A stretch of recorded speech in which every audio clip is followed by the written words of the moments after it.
আমার অনেক ভাই বোনেরা মনে করে আমি নামাজ পড়ি, রোজা রাখি, জিকির করি, তাহাজ্জুদ পড়ি, আমার সমস্যা তো শেষ হচ্ছে না, আমার বিপদ কাটতেছে না, আমার চাওয়া পূরণ হচ্ছে না।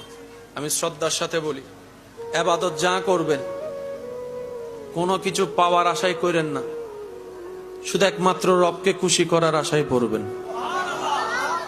আপনি এটা মনে করবেন না আমি নামাজটা পড়বো গোল্ডেন এ প্লাস পাবো, আল্লাহর ওয়াস্তে এই চিন্তা অন্তরে রাখেন না। আপনি বলবেন আমি আমার রবকে খুশি করার জন্য পড়বো, এবার আমার রব খুশি হয়ে জানা দেয়,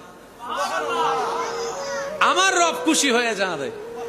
আমার নির্দিষ্ট কোনো চাওয়া নাই, কারণ আমি আমার ভালো যতটুক জানি তার চাইতে বেশি আমার আল্লাহ জানে।